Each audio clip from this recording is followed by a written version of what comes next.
January 13th, 1982.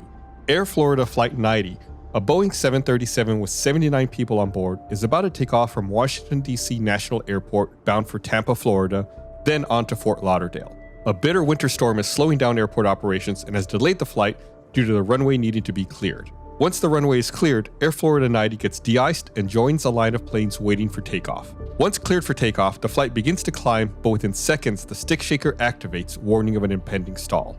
The crew tries to increase engine power and nose down, but it is too late. The plane impacts the 14th Street Bridge over the Potomac River and plunges into the icy water, breaking apart. Only 6 people manage to escape the wreck and become trapped in the frozen river. When it's all said and done, 74 people on the plane and 4 people on the bridge are killed in the accident. What happened to Flight 90 that prevented them from taking off safely? Was there an issue with the plane? Did the weather contribute to the accident? Was there anything the crew could have done to save the flight? Find out on this episode of Black Box Down.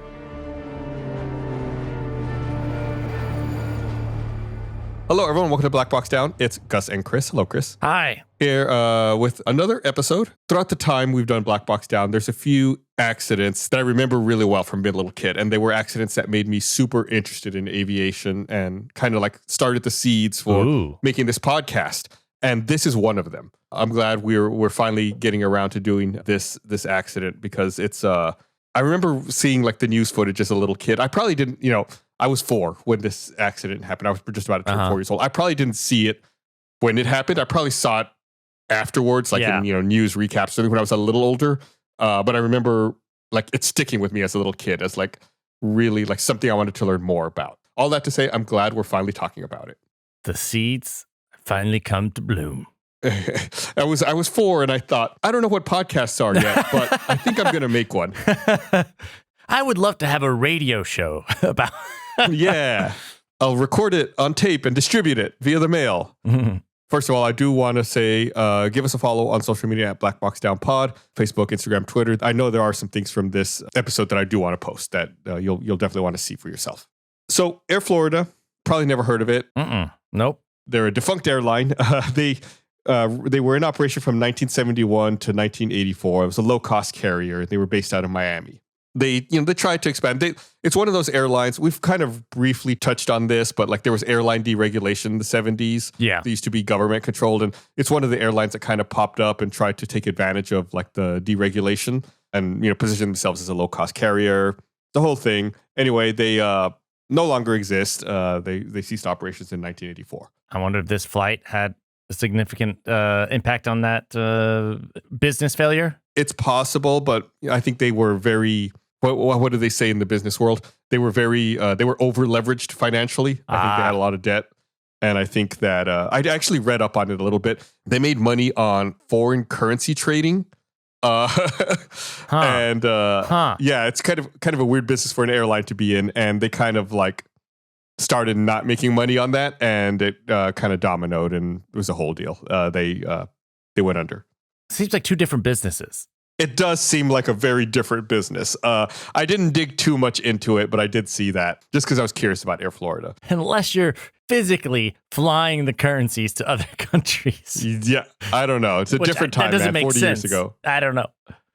I guess if you're trying to, I don't know. We're the wrong, different podcast. Different podcast. So Flight 90 was captained by Larry Wheaton, who was 34 years old with 8,300 total flight hours.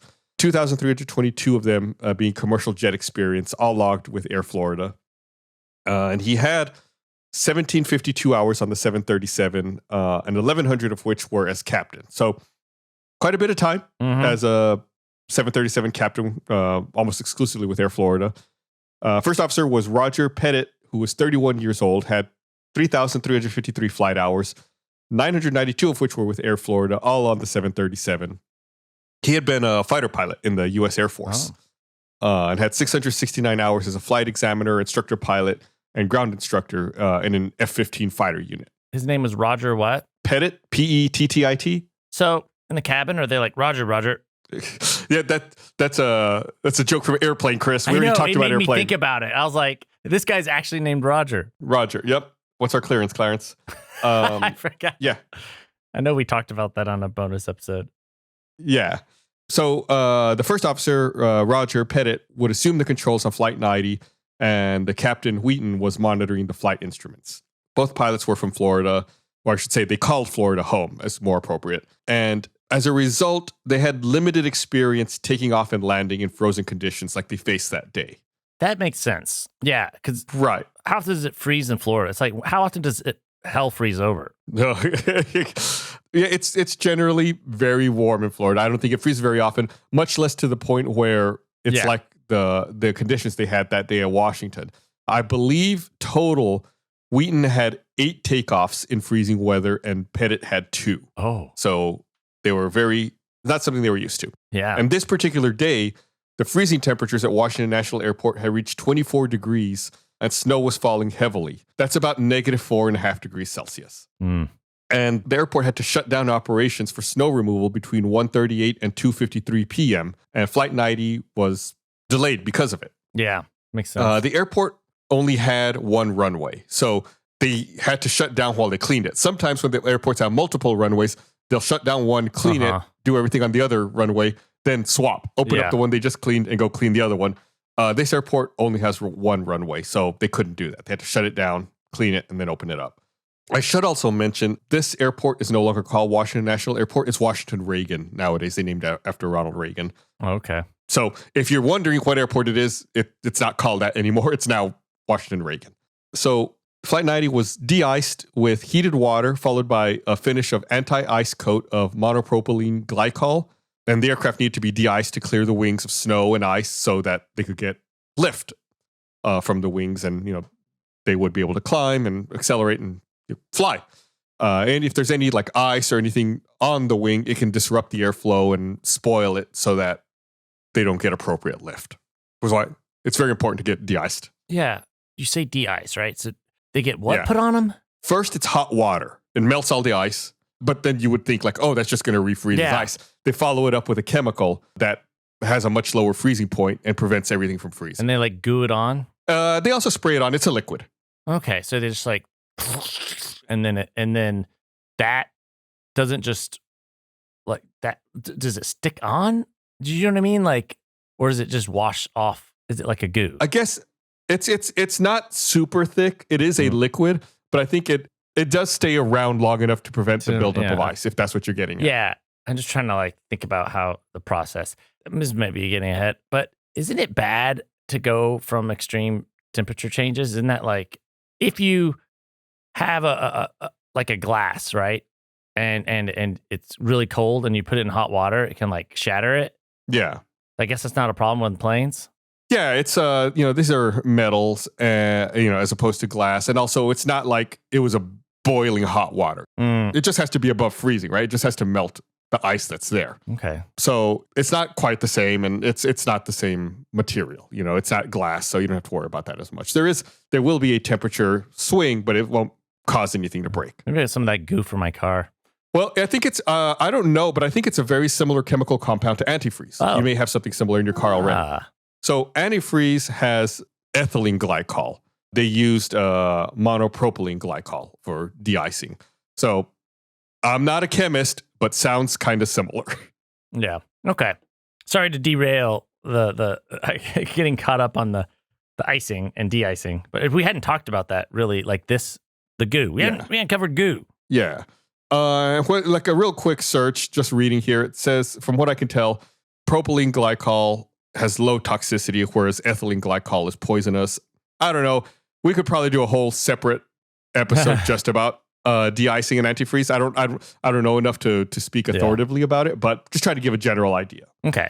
So this 737 was powered by 2 Pratt & Whitney JT8D turbofan engines, had flown over 27,000 hours before the crash. Mm-hmm. And before departing, the flight crew had exchanged some concerns about maybe needing another round of de-icing before takeoff. But they decided they wouldn't hold, they didn't want to get out of line because they're in line, right? Because the airport was shut down. Everyone, gets de-iced and gets in line to take off. They didn't want to leave the line, go get de-iced and get back at the back of the line. Yeah. So they opted to stay in line, despite the fact they did notice some ice starting to build up again on the wings. Mm. And like I said, there was a line. They were waiting behind a New York Air DC-9 that was in front of them waiting to take off. And the captain decided to do something a little strange. He decided to kind of snake his plane around behind the New York Air flight to try to get the exhaust of the jet engines from the plane in front of them to melt the snow and ice on his plane. Huh. I mean, there's a logic to that, but Right. if you need it that bad, then probably just like go get de-ice, right?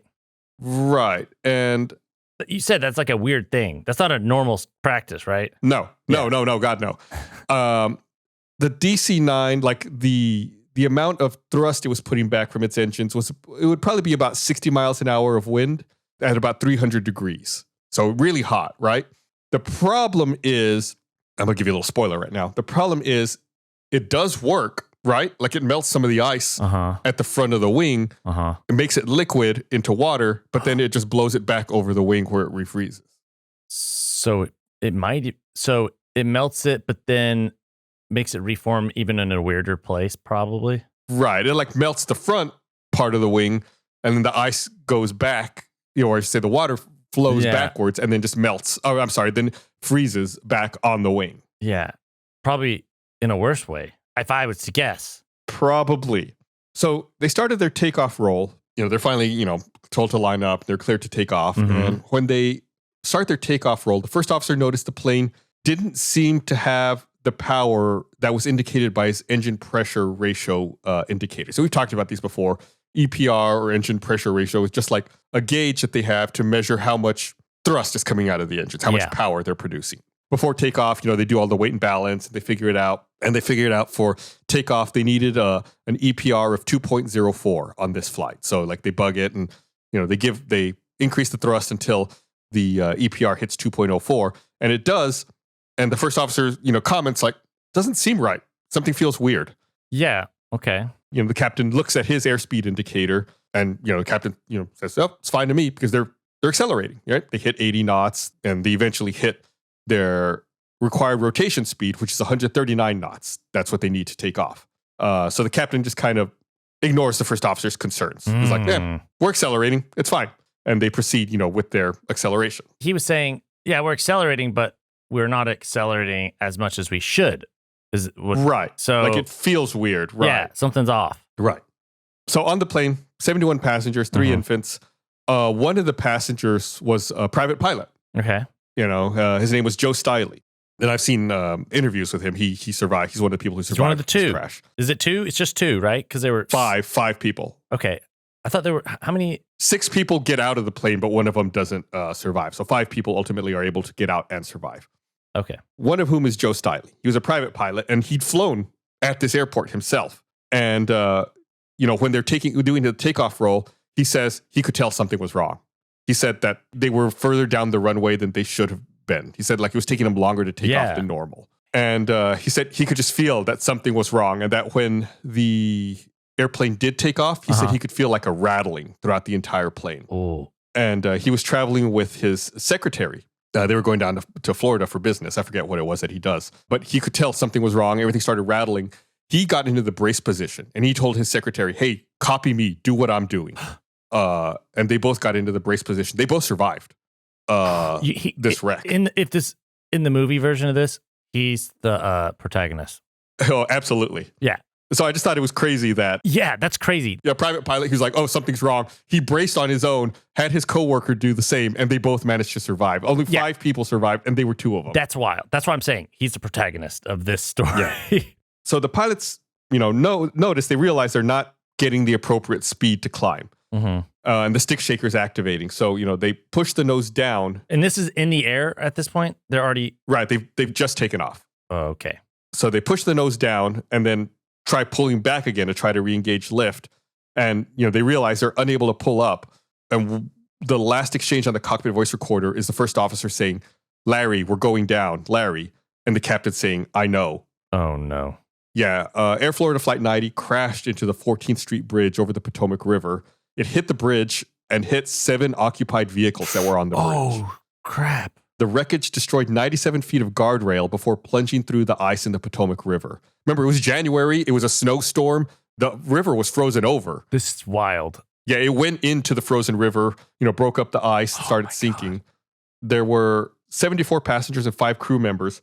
All told, 4 passengers and 1 flight attendant were rescued from the crash. There was a 5th passenger who survived the initial crash, but he was tangled in like cables and wiring and wreckage. Oh. And he was unable to break free. And as the plane sank, he was dragged down. That's terrible.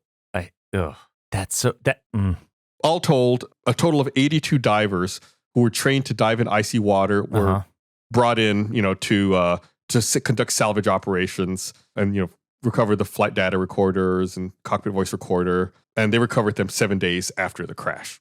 And we're going to get a little more into like the rescue of the people here in just a bit. I have a quick question. Yeah. How long were they in the air? Oh, seconds. I mean, it was not long at all. All told, it looks like maybe 22 seconds, 25 seconds, somewhere around there. So that's a good question because now let's get into like a second by second breakdown of what happened. This is another one of those episodes where everything happens so quickly it's hard to like really establish what happened. So we're just going to kind of really like spend time and break it all down. At 3:59 and 24 seconds, the tower cleared them for takeoff. And then at 3:59 and 50 seconds, so 26 seconds later, the turn to the runway heading was completed. And 1 second later, the captain said, "It's spooled," referring to the engines. There was no airspeed data on the cockpit, on the flight data recorder below 80 knots. So they kind of have to throw out some of that data for a while. Remember, this is also the 80s. It's not computerized. It's like old black boxes. But the first airspeed that was valid at 82 knots was at 4 o'clock and 10 seconds. So was that 20 seconds later? 1 second before that, the captain called 80 knots, just calling out that airspeed's working. 11 seconds later, he called 120. And then he called, the V call out at 4 o'clock and 31 seconds or 10 seconds after 120 knots. And their rotation speed was 139 knots. The flight data recorder showed a sharp decrease and then a gentle rise in the altitude beginning at 4 o'clock and 31 seconds. And that's just because the way that the flight data recorder recorded stuff, there was a slight change in static pressure caused by the airplane rotating. It's like a super technical explanation. It's just a limitation of the technology at the time. Okay. So there's like a weird discrepancy where it shows the plane descend and then rise. It's just like, there's just a weird discrepancy, just old technology. The V call out occurred at 4 o'clock and 37 seconds, and the sound of the stall warning began 2 seconds later and continued until impact. So they pull back to rotate and take off, and immediately the stick shaker's going off. It's just like going off the entire time. You might get into this, but like they should have just not taken off, right? I don't know when it was obvious, but well, at the point when the first officer is saying it doesn't feel right, something's weird, maybe they should have realized they're further down the runway than they should have been. Yeah, and then like called it off. Like, I don't know. Yeah. I think they maybe wanted to get out of there. They were delayed. Their homes were in Florida. They probably wanted to just get back to Florida. It's like a case of what they call it, get their-itis. Yeah. Long runways, and here at the Austin airport, you may have seen it. Long runways will have markers on the side of the runway indicating how much of the runway you've gone through and how much is left. Like every 1,000 feet. So that you have a general idea, hey, how much is in front of me and how much is behind me? So that you know, like, hey, we should be in the air by now for this kind of reason. They probably didn't have that back then. Or if they did, it may have been covered by snow, right? Yeah. After rotation, the aircraft began to climb at a fairly constant but slightly decreasing airspeed.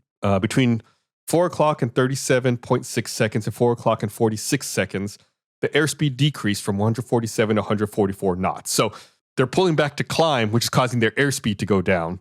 And the stick shaker's going off. So it's like they're really in a bad position here. They're low with very little energy. There's not really much you can trade here. Altitude at the end of this period was 240 feet, and the heading had changed about 3 degrees to the right. And during the next 7 seconds, airspeed decreased significantly from 144 to 130 knots, while the heading changed to the left from 9 degrees to 2.4 degrees. The maximum recorded altitude was 352 feet, and it was achieved right around this time. That is nothing. It's low, really low. They were just giving it full power, right? I assume? No, not yet. No, not by this point. Because remember, when they roll for their takeoff roll, they try to hit that EPR target. They don't want to overstress the engine, so they give it enough throttle to hit that target. So they're not at full throttle. They're at their takeoff power. Okay. I will say, they do eventually give it full power 5 seconds before impact, but by then it's too late. In simulation, they said if they had immediately given it full power, or if they'd given it full power 10 seconds before the time that they actually did, they would have been able to recover. Jet engines don't instantly respond to throttle. They probably have to like, yeah. Right. That's to like spool up and power up. It's not like your car where you like, well, maybe it is like your car. You stomp on the gas and, you have to wait for the acceleration to kick in. Especially my car, yes. Maybe your car responds immediately.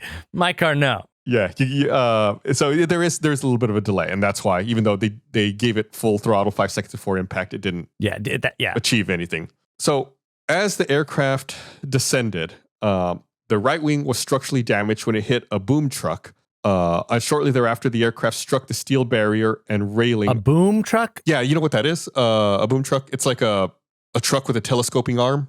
There's a boom truck on the bridge. Oh, okay. Yeah, I didn't know what that was, but I was like, seems like the worst truck you could possibly get. A truck that goes boom? No. It has a boom. Yeah. Okay. So it hit the boom truck, and then shortly thereafter, it struck the steel barrier and railing on the west side of the 14th Street Bridge at an elevation of about 37 feet mean sea level. Were they trying to land on the bridge, or did they just hit the bridge like perpendicular? They didn't have any control. It was perpendicular. Okay. They weren't like aiming to put it down. They were just stalling and falling. Okay. So yeah, they went perpendicular across. That's a good question. And fragments of the right wing remained on the bridge, and the remainder of the wreckage sank in the Potomac River in about 25 to 30 feet of water. You might get to this. They hit several vehicles. Right. What about those people? 4 people in cars on the bridge died. Oh, man. I think there may have been more injuries. I don't know off the top of my head. All I know is there were definitely 4 fatalities in there on the bridge, and people in cars. I think we've talked about that before, and about like near misses with people nearly getting hit like in their cars. It's absolutely crazy to me to think about. I know. It's just driving along and then just, yeah. I have seen videos, like dash cam videos where people are driving and all of a sudden like a plane lands on next to them. Yeah. And lots of times those are like private planes, like little single engine Cessnas and whatnot. But this is, we're talking about a 737 here. This is crazy. So after the impact, the aircraft broke into several major pieces. The fuselage broke into 4 major pieces, which included the nose section with the cockpit, the fuselage section between the nose and the wing center section, and the fuselage to wing intersection, and the aft body structure with the empennage attached. Empennage is like the tail structure. And so they just kind of describe how all the different pieces break apart. I don't think we really need to get into like all the technicalities of where everything was. It's clear this wasn't an explosion. It's very clear at this point what happened, right? But that being said, there was no evidence of fire on any of the recovered structure. Wreckage recovery was immediately initiated after the accident. Recovery operations were conducted in coordination with the National Transportation Safety Board by various segments of the Department of Defense, Department of Transportation, Metropolitan Washington Police Department, all under the general direction of the Federal Emergency Management Agency, or FEMA. Remember, this is Washington, D.C. Mm-hmm. Lots of government agencies. The Department of Defense is involved with this. Jeez. Oh, yeah, and it's its own state, essentially. Yeah, it's a whole other thing. Our U.S. listeners might be confused, but our American listeners know what we're talking about. So each of the 2 engines was equipped with a thermal anti-ice system, which was composed of 3 anti-ice valves, which are designed to open when the respective engine anti-ice switch is placed on. There's a lot of very technical details here about how it works. I'm just going to kind of broadly cover it and say it, in a very broad sense, works by taking bleed air from the engine and blowing that hot air out over the front of the engine. Uh-huh. Because, the air inside the engine gets really hot. So it just takes that heated air and then redirects a little bit of it out over the front of the plane to help melt any ice accumulation. Yeah, well, like what the captain was trying to do, but this is what it's designed for. Yeah. He was like, yeah. What if I did it myself? Yeah. Just to give you a taste of how technical this is, it's like the inlet guide vanes and nose cones use the 8th stage compressor bleed air, and the cowl anti-ice system uses the 13th stage air. It's very, very in-depth discussion in the report about how it all works. Mm-hmm. That's why I'm just trying to kind of simplify it. Yeah. It takes hot air from the inside and then redirects it outside to melt everything. Probably how the heater in your car works, huh? I would guess it's very similar. I don't know. Yeah. No, it's a good analogy. So the engines had anti-ice systems to deal with them. The wings, they got them de-iced, but the pilots acknowledged that there was ice on them when they were getting ready to take off. They tried to, get behind that New York airplane to get their ice melted. And I think this is a time to bring up a relevant conversation. There's a conversation with the cockpit voice recorder that is important here. So when they're running through the takeoff checklist, the following conversation takes place. The first officer asks, pitot heat. The captain says, on. Pitot heat is like a heater on the pitot tubes so that if any ice accumulates on them, it melts, or it just stops ice actually from accumulating because it's so hot. It makes the pitot tube really hot so that any water that hits it cannot freeze. It stays as water. And the pitot tubes are like measure stuff outside the plane for the they know they temperature. They'll feed the airspeed indicators. Yeah, speed. Right. The first officer asks, engine anti-ice, and the captain says, off. Why? You would think you would want that on, right? Yeah. Why? It's speculated that they were just used to having it off because they flew in Florida all the time. Okay. Yeah, the correct response should have been on and turn it on. They never turned their engine anti-ice system on. So despite the fact there were icing conditions, the temperature was 24 degrees or -4 Celsius, they failed to activate the engine anti-ice system. And they even acknowledged it. And they were doing things like, let's get behind that. Let's try and get in the hot vent of that plane because it's so icy. That is wild that they were just, no, off.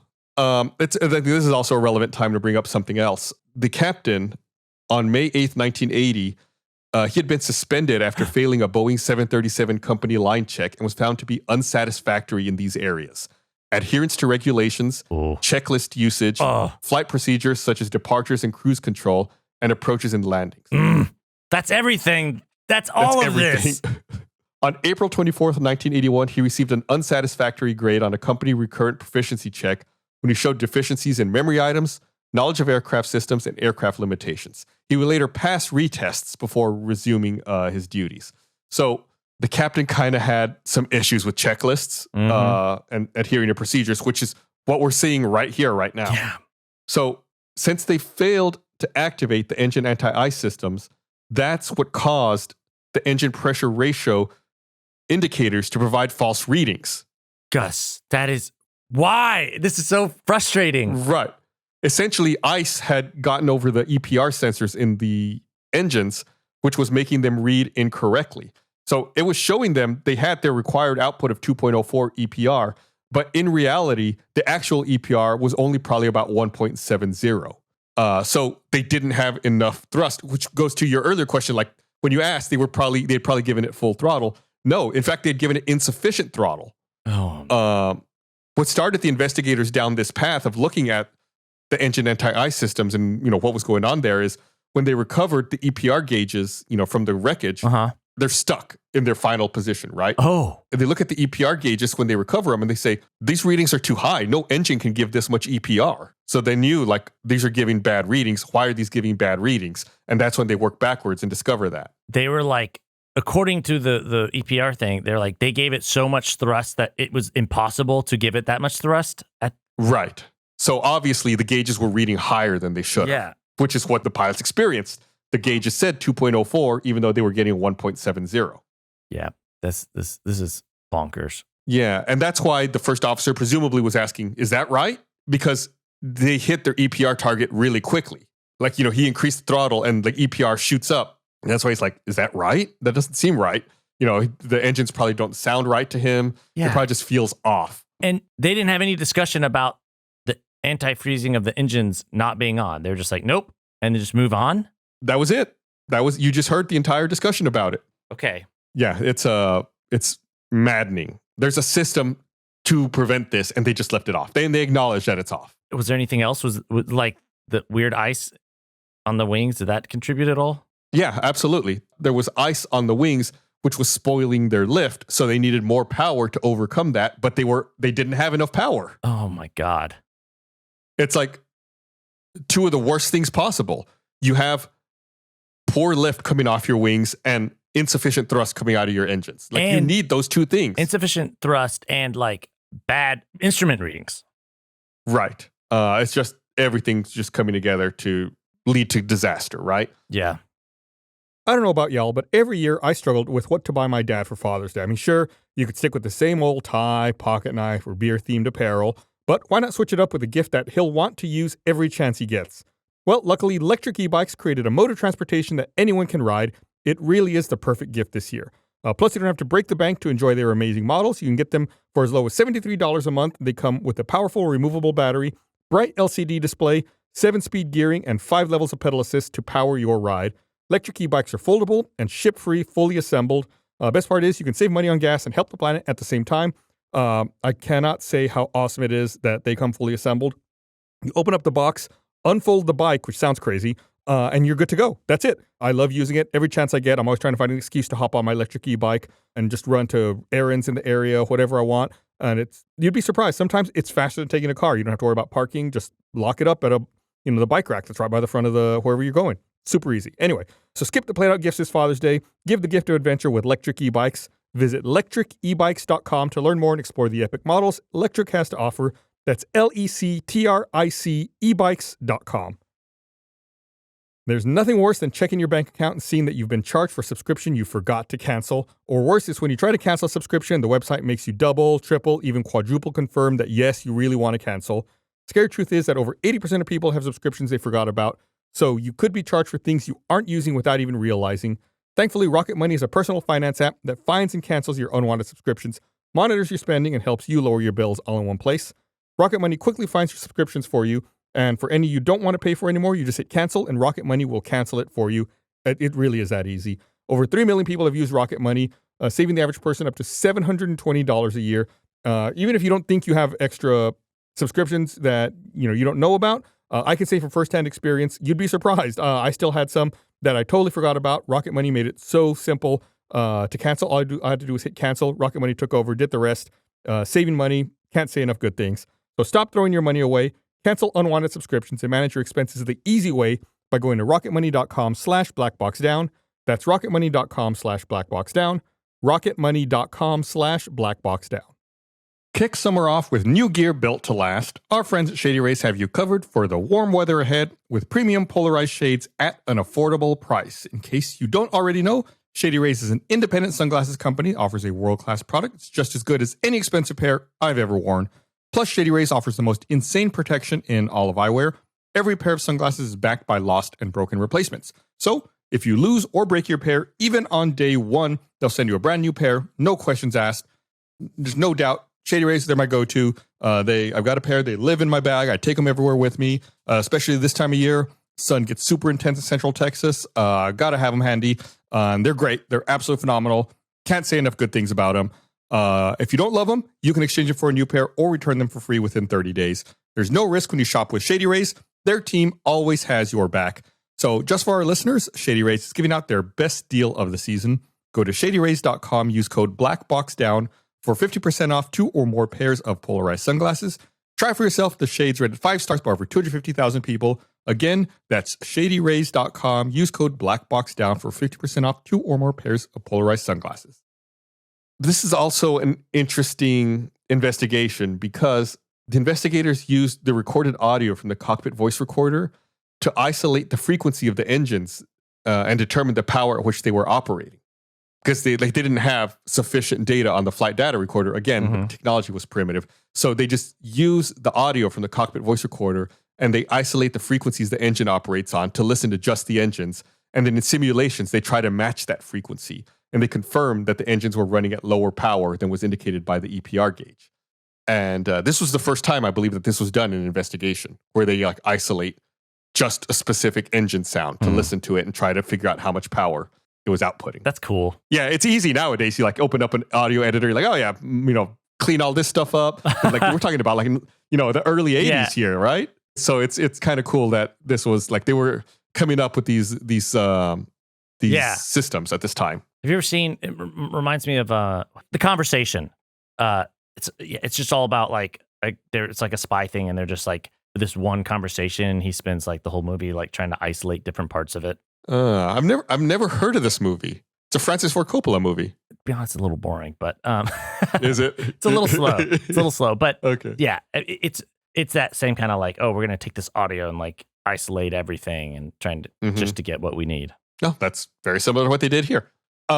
So the thing that stuck out to me as a kid about this was seeing the the footage of it, right? Because the news media got there very quickly after the crash and filmed the rescue of the people who survived.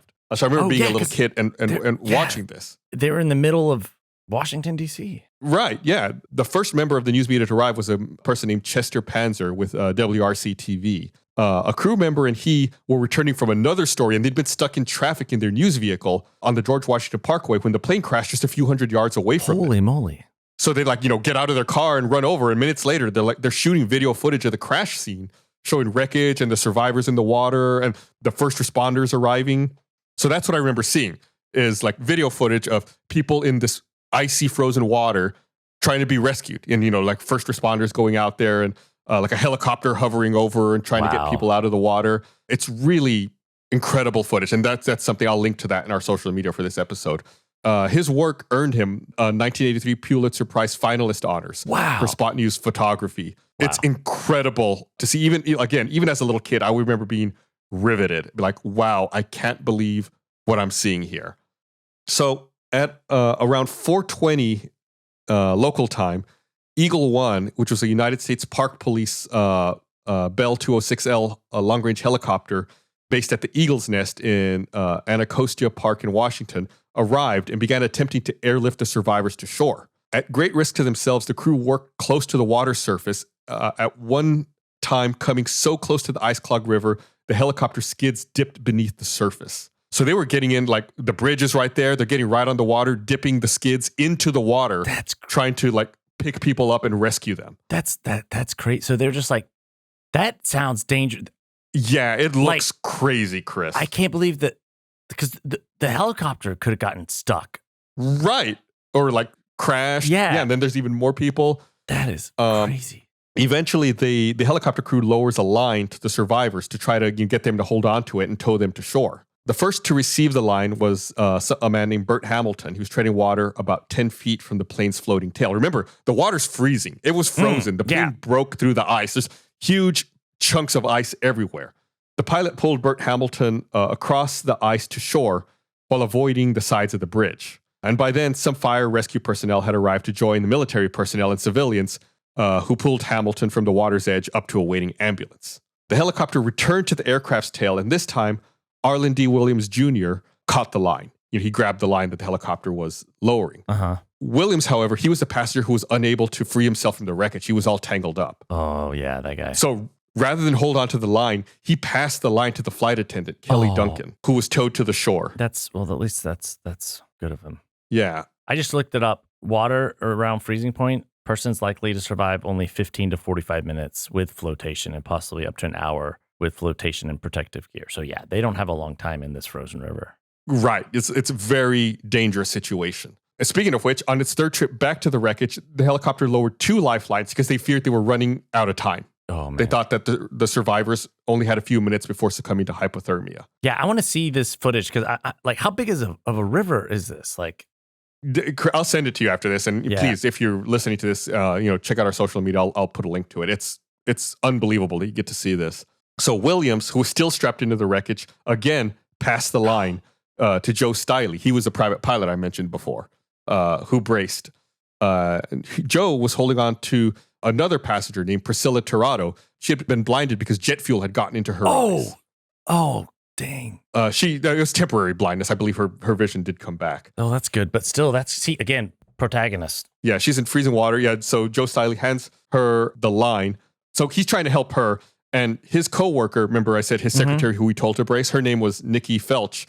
She took the second line. And so, like, Joe Stiley's kind of trying to hold on to both Priscilla and Nikki and try to, like, get them over to the shore. Yeah. But as the helicopter pulled them through the water, they're hitting blocks of ice. Both Tirado and Felch lose their grip and fall back into the water.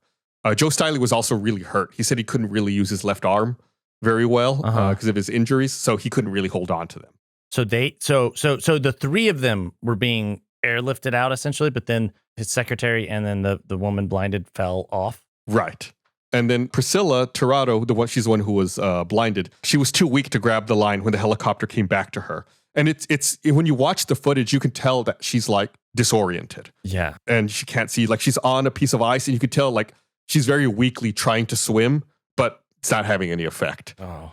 So at this point, a watching bystander, it was a Congressional Budget Office assistant named Lenny Skutnik, took off his coat and his boots, and he dove into the water and swam out to her and pulled her to shore. Lenny, just a a regular budget congressional little guy, Yeah, it's funny. It's like, there are people on the shore, but, someone has to jump in.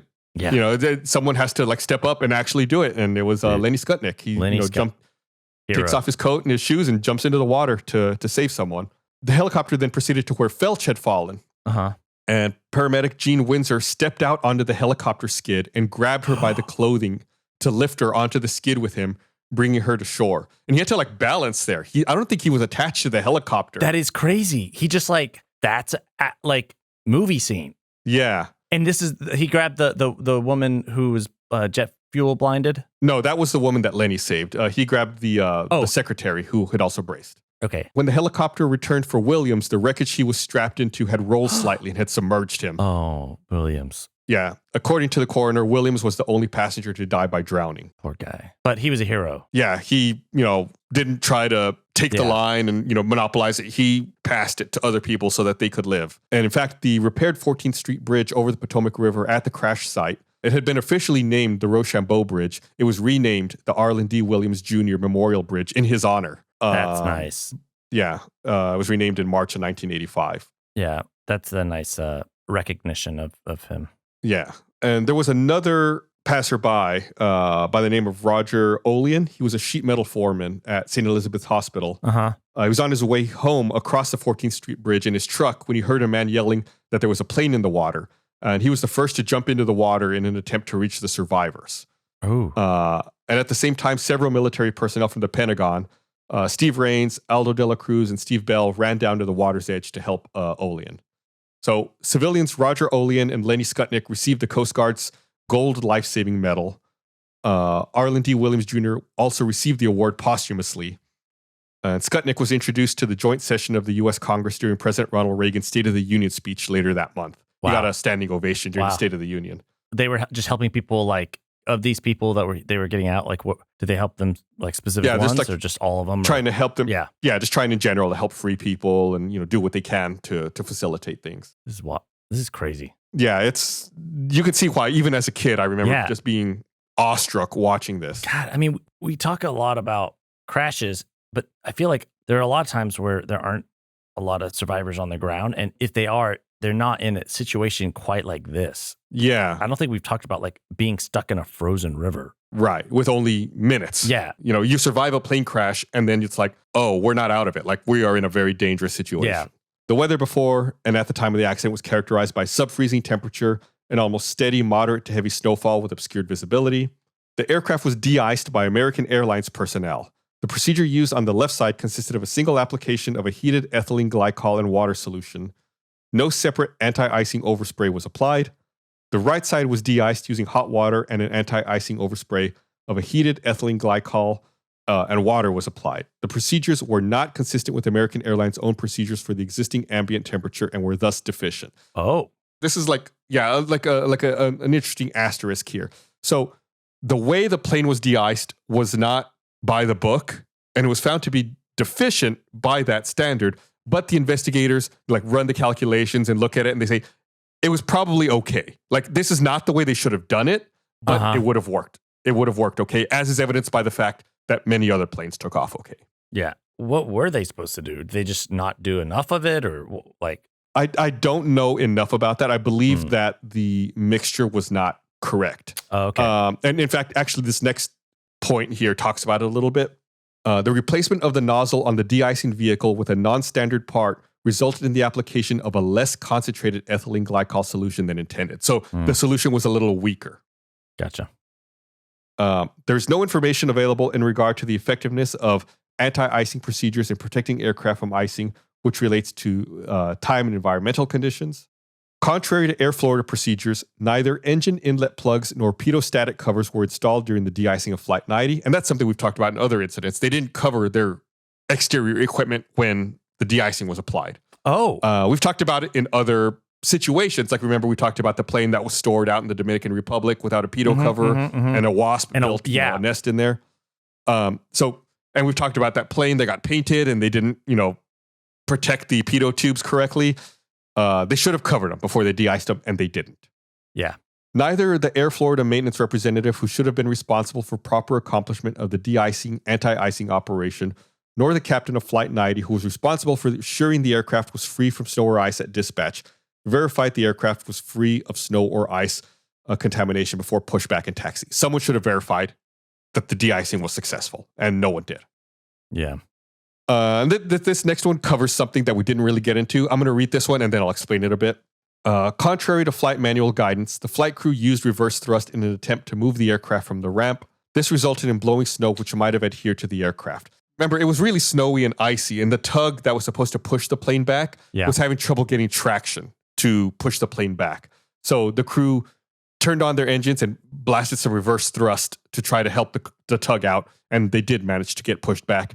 The unintended side effect is it could blow snow up, which sticks to the plane and makes, the icing conditions worse. The flight was delayed awaiting clearance about 49 minutes between completion of the de-icing, anti-icing operation and initiation of takeoff. That's a long time. In a bad, That's a long bad time. weather like that? Mm-hmm. I've been on passenger planes before where you get de-iced, you start going to take off, and then too much time passes and you got to get de-iced again. I've definitely had that happen. That probably should have been a situation that they went through here. And like we said, they talked about it, but they opted to try to get the plane in front of them to melt their ice instead. The flight crew did not use engine anti-ice during ground operation or takeoff. The engine inlet pressure probe on both engines became blocked with ice before initiation of takeoff. This is the probe that feeds the EPR gauge for them. So that's why I was giving them false readings. It was blocked with ice because the engine anti-ice system was off. Yeah. The flight crew was aware of the adherence of snow or ice to the wings while on the ground awaiting takeoff for clearance. They knew that there was accumulation on the wings. Yeah, because they talked about it. He's like trying to get another plane's fart to heat it up. Right. So clearly they knew they shouldn't have been doing it. And in fact, this next point is the one you just mentioned. The crew attempted to de-ice the aircraft by intentionally positioning the aircraft near the exhaust of the aircraft to head in line. This was contrary to flight manual guidance and may have contributed to the adherence of ice on the wing leading edges and to the blocking of the engine's probes. So they can't say for certain, but it probably made the situation worse. The flight crew set takeoff thrust by reference to the EPR gauges to a target indicator of 2.04 EPR, but the EPR gauges were erroneous because of the ice-blocked probes. And the thrust is different than like their speed? So the thrust is the amount of force coming out of the engines, which propels the plane, which gives it speed. So it would be like you need to accelerate in your car very quickly, but instead of flooring it, you give it half the gas. You're still going to accelerate. You're just not going to accelerate as quickly. Did they get to speed that they needed to be? Or is that less important? They got to the speed eventually. Remember, I said it took them 15 seconds long. It took them 45 seconds instead of 30 seconds. They got there. But they didn't have enough thrust to actually fly. Yeah. Right. It was insufficient. And then the ice on the wing also required more airspeed to maintain lift, and they didn't have that. The engine thrust actually produced by each engine during takeoff was equivalent to an EPR of 1.7, about 3,750 pounds net thrust per engine less than that which would have been produced at the actual takeoff of EPR 2.04. So they were way below their target thrust. They needed a lot more. The first officer was aware of an anomaly in engine instrument readings or throttle position after thrust was set and during the takeoff roll. Although the first officer expressed concern that something was, quote, not right to the captain 4 times during the takeoff, the captain took no action to reject the takeoff. This maybe is a little CRM related too, right? Like the first officer's calling out a potential problem and the captain's just ignoring him. Like the first officer should have aborted the takeoff or, been more strenuous, been like, hey, we are stopping. Something's wrong. Right. We need to, God. And the fact that they're like, de-icing, nah, that one is. Right. Unbelievable. The aircraft accelerated at a lower than normal rate during takeoff, requiring 45 seconds and nearly 5,400 feet of runway, which was 15 seconds and nearly 2,000 feet more than normal to reach liftoff speed. So it took them a lot longer time-wise and distance-wise to take off. 2,000 extra feet. Yeah, it's one of the things they were realizing. How long is the typical runway?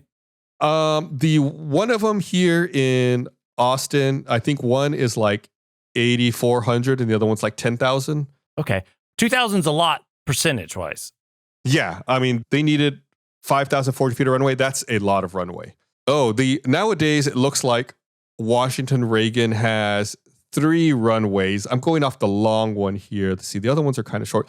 The runway as it stands now is about 7,169 feet long. So if it took them 5,400, that's the majority of that runway. But again, it's been 40 years. They may have redone this runway. They may have expanded it. So I'm just looking at the current chart. The aircraft's lower than normal acceleration rate during takeoff was caused by lower than normal engine thrust settings. Snow and or ice contamination on the wing leading edge produced a nose-up pitching moment as the aircraft was rotated for liftoff. So that accumulation on the leading edge of the wings caused them to pitch up a little more than normal. Okay.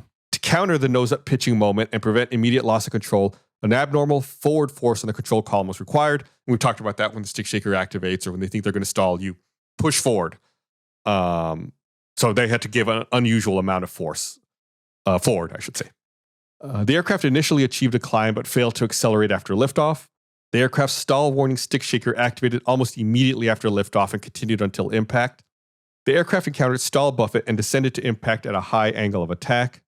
The aircraft could not sustain flight because of the combined effects of airframe snow or ice contamination, which degraded lift, an increased drag, and the lower than normal thrust set by reference to the erroneous EPR indications.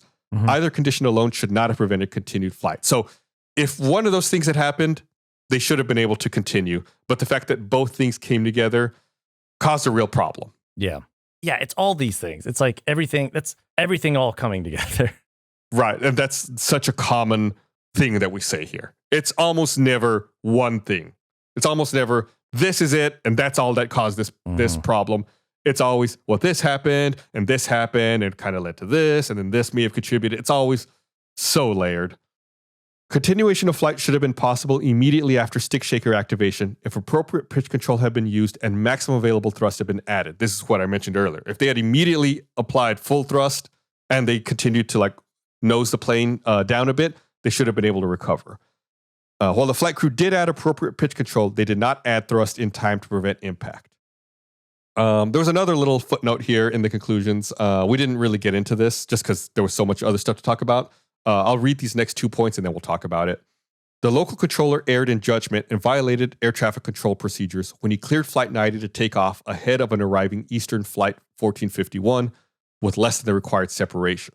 Eastern 1451 touched down on runway 36 before Flight 90 lifted off. The separation closed to less than 4,000 feet in violation of the 2-mile preparation requirement in the air traffic control handbook. So basically, the controller told Flight 90 to take off and told another plane to come in and land, and the other plane started landing before Flight 90 had lifted off. Oh. They were both on the runway at the same time. So it violated the minimum separation they needed. Yeah. I think the controller was just, since they were backed up, he was just trying to get people in and out as quickly as possible, and he got these planes too close. It didn't contribute to this accident, but it was a violation. So that's why they noted. Runway distance reference markers would have provided the flight crew invaluable assistance in evaluating the aircraft's acceleration rate and in making a go, no-go decision.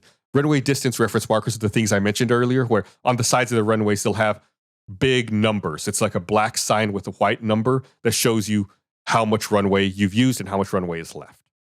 So they're very, very helpful. That way you know, hey, we should be in the air by now.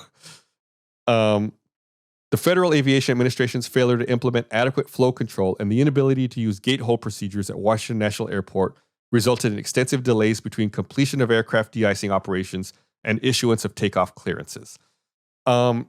This is interesting.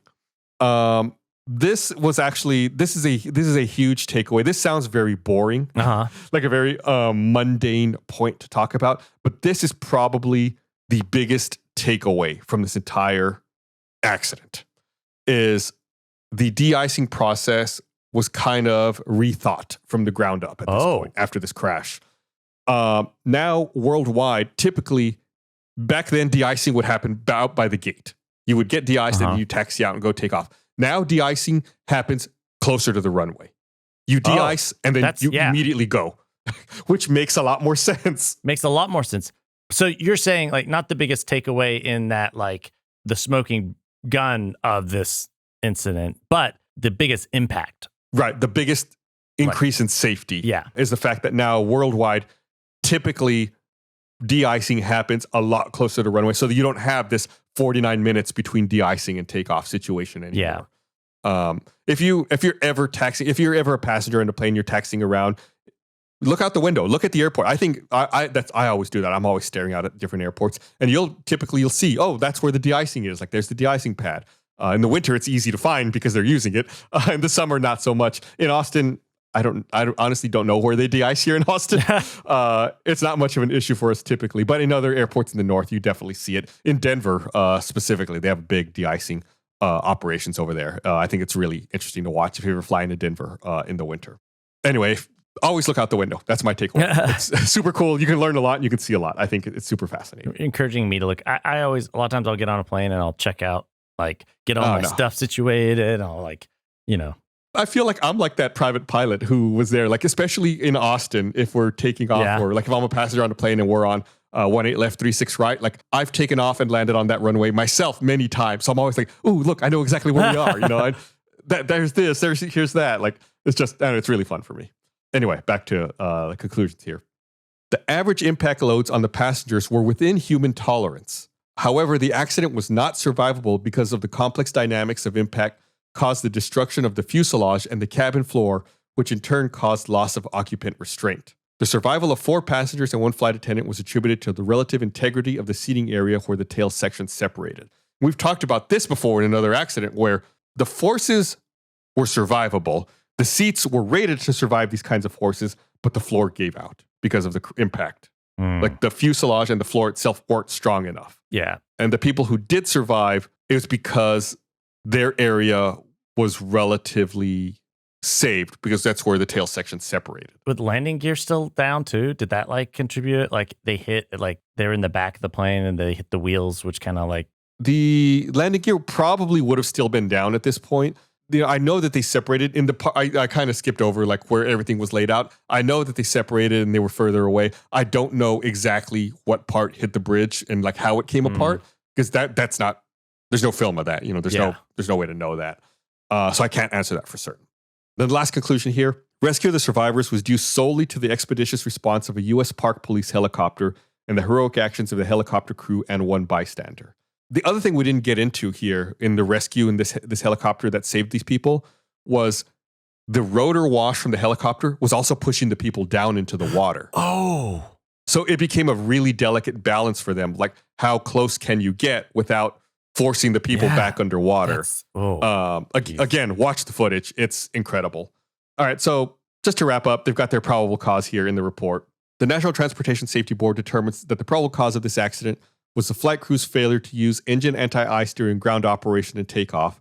Their decision to take off with snow/ice on the airfoil surfaces of the aircraft, and the captain's failure to reject the takeoff during the early stage when his attention was called to an anomalous engine instrument reading.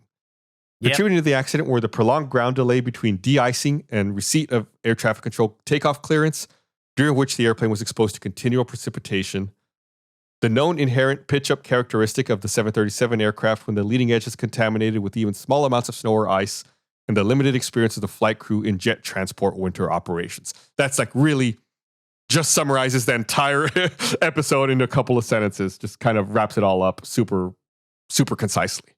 But that's it. Air Florida, Flight 90, unbelievable to me all around that it hit a bridge with cars on it. People survived. There's like, even though it's 1982, there's news footage of the rescue, like people diving into icy water, a helicopter dipping its skids into water. It like you said, Chris, multiple times, it's like a movie. It's just so unbelievable. This is such a monumental, iconic accident that really entirely preventable, but really kind of changed the de-icing process and the way that works to make air travel safer for everyone. It changed the de-icing game. It totally did. They rewrote the rules. All right, well, that's it for this episode of Black Box Down. We are going to be back in 2 weeks with a supplemental episode. We have 2 supplemental episodes left that we're going to do before we wrap up this podcast for good. You should come check out RTX here in Austin. Go to rtxaustin.com for details. We're going to have a panel there for Black Box Down. I don't know exactly what we're going to do on the panel yet. I've been thinking about maybe compiling like a speed run of incidents we never talked about and just maybe kind of covering those. Maybe we'll talk about, everything we've learned over the last 3 years doing this podcast. It should be a really cool retrospective, I think, of everything that we've done. And we have some fun announcements coming up soon about some new shows. Yeah. We both Chris and I have new shows that we're working on with Black Box Down winding down. I think my new show is going to be coming out in early July. It's very much in the spirit of Black Box Down. It's going to be like a history podcast. It's kind of like an overview of the Cold War. I don't want to give too much away about it. I think it has a really interesting hook, and I think you might really like it. That'll be coming out here, and we'll be talking about that real soon. And Chris's, I think yours is a little further away. No, I think it's around the same time. Oh, is it? Presumably. Cool. Well, I look forward to that one too. And it's also, I think people who listen to Black Box Down are also going to like it. Yeah. Anyway. All right. Anyway, we'll be back in 2 weeks with a supplemental episode. All right. Bye.